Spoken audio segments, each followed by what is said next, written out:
Hi hello welcome back to our channel. இன்றைக்கி பார்த்தீங்கன்னா பிரம்ம முகூர்த்த பூஜையோடைய 6வது நாளாக நம்ம இருக்கோம். ரொம்பவே ஹாப்பியாக ரொம்ப சந்தோஷமாக இந்த பிரம்ம முகூர்த்த பூஜை இந்த அளவுக்கு போயிட்டுருக்குது ரொம்ப சந்தோஷமாக இருக்குது. வாங்க வீடியோக்குள்ளே போகலாம். இன்றைக்கி பார்த்தீங்கன்னா 4:10 நான் எழுந்திரிச்ச டைமு. அலாரம் அடிக்கிறதுக்கு முன்னாடியே ஒரு 5 நிமிஷம் 10 நிமிஷத்துக்கு முன்னாடியே எழுந்திரிக்கிறது ரொம்ப சந்தோஷத்தை கொடுக்குது. ஒவ்வொரு நாளுக்கு நாள் என்னோடய ஹேபிட் இன்க்ரீஸ் ஆகிற மாதிரி ரொம்ப சந்தோஷமாக இருந்துச்சு. வானத்தில் பார்த்தீங்கன்னா நிலா ரொம்ப அழகாக இருந்தது. அதனால தான் அதை ஷூட் பண்ணேன். ஆனால் வீடியோவில் அந்தளவுக்கு கவர் ஆகலை. ஆரஞ்சும் இல்லாமல் எல்லோ கலரும் இல்லாமல் ஒரு மிக்சட் கலரில் இருந்தது.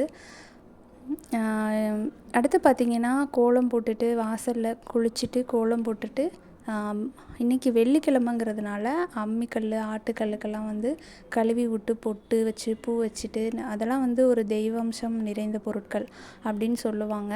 அதனால் அவங்கள எல்லாத்தையுமே நல்லா கழுவி பொட்டு வச்சாச்சு. அதுக்கப்புறம் நிலைவாசலுக்கும் இன்றைக்கி வெள்ளிக்கிழமை நான் பூஜை பண்ணுவேன். அதை பண்ணுறதுக்கு முன்னாடி பிரம்ம முகூர்த்த பூஜை நான் பண்ணுறதுனால ஃபஸ்ட்டு நிலைவாசலுக்கு பூஜை பண்ணும்போது கண்டிப்பாக விளக்கேற்றுவோம் இல்லையா, அந்த விளக்கை அணையாமல் வீட்டுக்குள்ளே கொண்டு போயிட்டு அதுக்கப்புறம் நான் பிரம்ம முகூர்த்த பூஜை பண்ணேன்.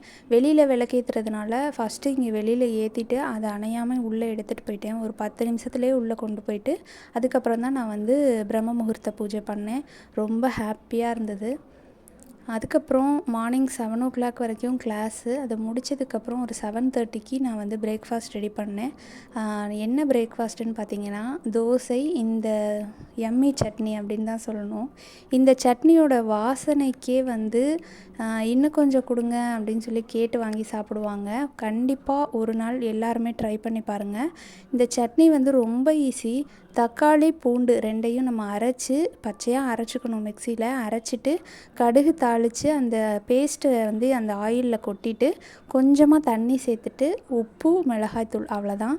பச்சை வாசனை போகிற வரைக்கும் நம்ம கொதிக்க வச்சு இறக்கிட்டா சட்னி ரெடி. ரொம்ப simple work. But taste wise பார்த்திங்கன்னா ரொம்ப ரொம்ப எம்மியாக இருக்கும். கண்டிப்பாக ட்ரை பண்ணி பாருங்கள். ரொம்ப சூப்பராக இருக்கும்.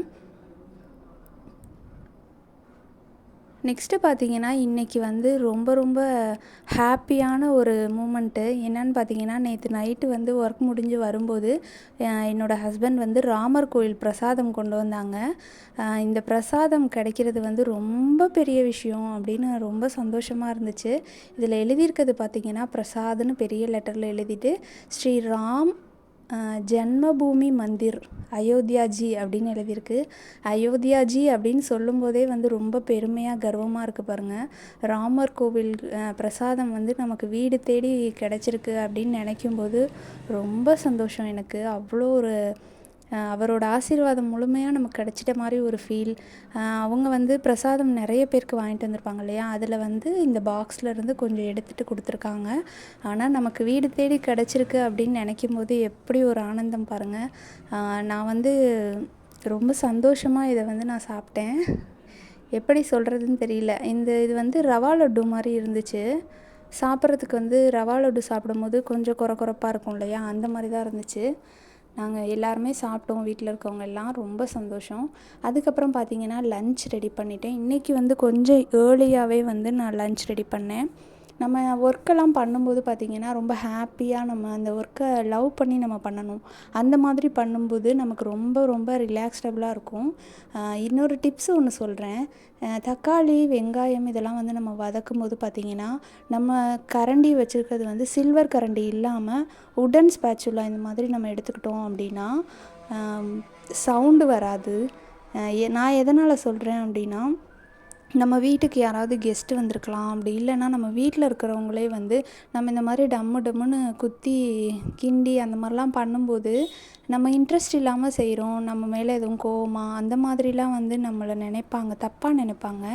தப்பாக மீன்ட்டு அது தேர்ட் பர்சனாக யாராவது இருக்கவங்க வந்திருக்கும்போது நம்ம இந்த மாதிரி டம்முன்னு செஞ்சோம்னா நம்ம அது பிடிக்கலையாங்கிற எண்ணம் வரும். ஏன்னா நம்ம யார் வீட்டுக்காவது போகும்போது இந்த மாதிரி தாட் வரும் இல்லையா. அதனால் நான் உப்பு போட்டு வதக்கி கொஞ்ச நேரம் சிம்மில் வச்சு மூடி வச்சுட்டோம் அப்படின்னா இந்த மாதிரி கொலன்னு நல்லா குக் ஆகிடும்.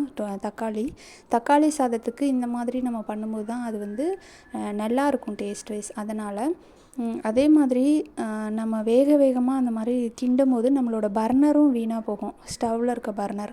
அதனால் அந்த மாதிரி பண்ணாமல் இருக்கிறது நல்லது. இந்த விஷயம் வந்து நான் சொல்லணும்னு நினைப்பேன். ஒவ்வொரு டைம் வந்து யார் வீட்டுக்காவது போகும்போதோ இல்லை நம்ம வீட்லேயுமே கிண்டும்போது வந்து இந்த விஷயத்த வந்து நான் நினச்சிட்டே இருப்பேன் எப்போயுமே. அதனால தான் ஷேர் பண்ணணுன்னு தோணுச்சு. அதுக்கப்புறம் கொத்தமல்லி இலை நிறைய போட்டிருக்கேன். ஏன்னா அப்போ தான் வந்து நல்லா ஃப்ளேவரபுளாக சூப்பராக இருக்கும் தக்காளி சாதம். இந்த தக்காளி சாதம் வந்து ரொம்ப ரொம்ப சிம்பிள் வே. எப்படி பண்ணேன்னா, எண்ணெயும் நெய்யும் ஒரு ஸ்பூன் அந்த மாதிரி தேவைக்கு தக்கன எண்ணெய் ஊற்றிக்கலாம். ஊற்றிட்டு பட்டை, கிராம்பு, லவங்கம், சோம்பு இதெல்லாம் போட்டு தாளிச்சிட்டு கருவேப்பிலை போட்டுட்டு வெங்காயம், தக்காளி அவ்வளோதான். பச்சை மிளகாய் நல்லா வதங்கினதும் கொத்தமல்லி இலை மட்டும்தான் போட்டிருக்கேன். தண்ணி நல்லா வதங்கினதுக்கப்புறம் தண்ணி ஊற்றி நம்ம ஊற வச்சுருக்க அரிசியை போட்டுட்டு, நான் வந்து ஜீரக சம்பா ரைஸில் பண்ணியிருக்கேன். அதனால் வந்து தம்மில் விட போகிறேன். தண்ணியும் அரிசியும் சமமானோன்னா தம்மில் வச்சுட்டு உருளைக்கிழங்கு ஃப்ரை ரெடி ஆயிடுச்சுன்னா அவ்வளோதான், லன்ச் ரெடி. இன்றைக்கி ரொம்ப சிம்பிளாக இந்த மாதிரி தான் நான் லன்ச் வந்து ரெடி பண்ணியிருக்கேன். இந்த எம்மி காம்பினேஷன் கண்டிப்பாக எல்லாருக்குமே பிடிக்கும். உருளைக்கிழங்கும் பார்த்திங்கன்னா ரொம்ப சிம்பிளாக பண்ணியிருக்கேன். கட் பண்ணிவிட்டு கடுகு உளுந்து தாளித்து கருவேப்பிலையை போட்டுட்டு உருளைக்கிழங்கை போட்டுட்டு தண்ணி ஊற்றி மிளகாத்தூள், மஞ்சத்தூள் போட்டிருக்கேன். அவ்வளோதான், ரெடி ஆகிடும் உருளைக்கிழங்கும். ஓகே ஃப்ரெண்ட்ஸ், இப்படி தான் வந்து இன்றைக்கி லன்ச் வந்து நான் ரெடி பண்ணியிருக்கேன். இன்றைய டேவை வந்து நான் ரொம்ப ஹாப்பியாக ஆஃப்டர்நூன் வரைக்கும் கொண்டு வந்திருக்கேன். நெக்ஸ்ட்டு சூப்பரான ஒரு வீடியோவில் நான் வந்து உங்களை மீட் பண்ணுறேன். Thank you so much. Bye bye. நம்ம சேனலை புதுசாக பார்க்குறவங்க பிடிச்சிருந்தா சப்ஸ்கிரைப் பண்ணிவிட்டு பாருங்கள். Bye friends.